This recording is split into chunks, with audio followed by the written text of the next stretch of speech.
If there's any lesson to draw from these past few weeks, it's that we are not doomed to endless gridlock. We've shown in the wake of the November elections that we have the capacity not only to make progress, but to make progress together. And I'm not naive. I know there will be tough fights in the months ahead.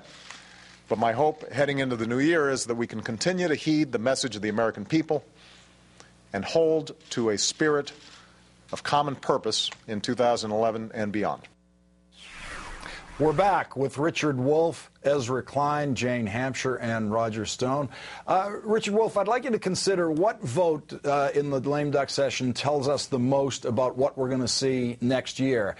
Is it the 9/11 responders vote, where Democrats were able to, over time, get enough momentum by just staying with it? Was it the treaty vote, where Mitch McConnell really got just steamrolled? It looked like the Republicans were going to be able to hold that up, but he lost Republicans in his own caucus. The Democrats kept pushing. They never flinched. Which of these votes that we've seen indicates what you expect to see more of next year? Well, I'd say the two bookends are the tax deal and the START treaty. Weirdly, the START treaty was where the White House campaigned the hardest on. This is a dry piece of legislation that, yes, has important national security ramifications, but it gets down to things like telemetry. And yet the White House campaigned on it. They kept the pressure up. They wheeled out the surrogates. They really ran it hard. And I think that's very important, because look at the result. They really did decimate McConnell's discipline. They made him look foolish. And that's on one side of it. The tax thing, though, very important on the positioning. That's why Roger and people like Jane are not happy. But what did that compromise give them, along with everything else that followed? $800 billion of the $900 billion was on things the Democrats wanted. That's the kind of compromise you get from a guy who says he can unite red and blue America. That's who he's always been. So those two things together, about the president, about how they should campaign moving forward, really give you a sense of where they've got to play for the next 2 years. Ezra, the one thing they couldn't get done was the DREAM Act. The president was very disappointed about that. Let's listen to what he had to say about that. One thing I hope people have seen during this lame duck, I am persistent. I am persistent. If I believe in something strongly, I stay on it. And I believe strongly in this. And I am happy to engage with the Republicans about, if they've got ideas about more on border security, I'm happy to have that conversation. I think that it is absolutely appropriate for the American people to expect that we don't have porous borders and anybody can come in here anytime. That is entirely legitimate. But I also think about those kids, and I want to do right by them. And I think the country is going to want to do right by them as well. Ezra, the story of those kids who would be affected by the DREAM Act is, for many, the moving kind of story that we saw told about the 9/11 responders. There's a kind of emotionalism that can be brought to this political argument that may be able to get some traction this year. Do you expect the president to push on that one in the next session?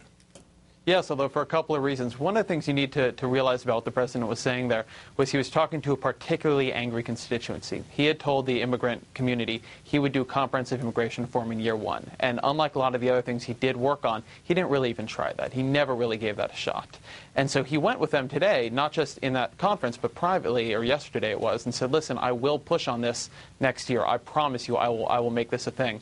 And so he is trying to deal with a major vote for him in the census this month that just came out. We saw there's an enormous shift in American population towards Hispanics, towards immigrants, and he does owe them more than he's given them. So the DREAM Act, that sort of emotional line on the DREAM Act was important for him to show that, yes, he cares about this. This does matter for him. But what they're going to be watching, and what I think people should be watching, is whether or not he puts some political capital behind this, because they did not push DREAM the way they pushed START. That was not one of their priorities at that level. These are good words, but we'll see what actually gets done in 2011 or 2012 on it. Jane, what are the lessons for liberal activists in approaching the Obama administration and approaching the congressional legislative calendar next year? One thing that interests me a lot is watching, for example, Joe Lieberman go from voting with the Republicans on the tax votes that they took, thereby killing any hope in the Senate of getting what the Democrats wanted on taxes, and then being one of the heroes, if not the hero in the Senate, on getting Don't Ask, Don't Tell repealed. And that's a long story in the Senate, where the guy who's killing you today could be your best friend tomorrow on what you're trying to do. What do you think liberal activists will take out of this lame duck session as their lessons for the coming year? Well, Joe Lieberman is up for re-election in 2012. So everybody gets really fond of Democrats in their base, the people that they want to come out and vote for them when that happens. So expect to see more of Joe warming to his liberal constituents. But I think that the most important thing we can look at is the people, again, who got their issues addressed. The people who were absolutely unrelenting, who didn't try and play an inside game. It was the outside game that won this time. Again, the Get Equal people were remarkable. Dan Choi, the people who chained themselves to the White House, they really put themselves there and pushed. And they never accepted the kabuki excuses. And I think that Ezra was going to that with the DREAM Act. We did see what it's like, what fierce advocacy is like from the White House in the form of what they did on START. They called members of the Senate. They whipped. They arranged for briefings. They had Joe Biden out there. The president was using the bully pulpit. And if he's not doing that, as he wasn't on the DREAM Act or on Don't Ask, Don't Tell, then we know it's not a priority for them. And those activists did not accept the kabuki. They said, we want the full Monty. We want the whole thing, and we're not going to take anything less. And I think that that is why we're all sitting here celebrating today, because they were uncompromising in what they wanted. Roger Hodge, first an apology. I'm told in my ear that my jet lag caused me to refer to you as Roger Stone, and I cannot apologize enough for that one. Please. Roger Hodge, in the coming congressional session, do you think as Barack Obama moves into re-election mode, you're going to see him work more toward his liberal base or work more toward the middle, or somehow try to do both? I fear that Obama will move towards the center, move towards the right. He will. I don't think he really cares that much about the liberal base, and I think we're going to see a lot of very disappointing developments. I mentioned before the reports about a rumored preemptive strike on an austerity plan, which is precisely the wrong thing to do. We're still in a serious downturn. I mean, unemployment is almost 10%. We have a financial crisis that is not fully resolved. The foreclosure crisis continues. We have foreclosure fraud that the administration has not dealt with.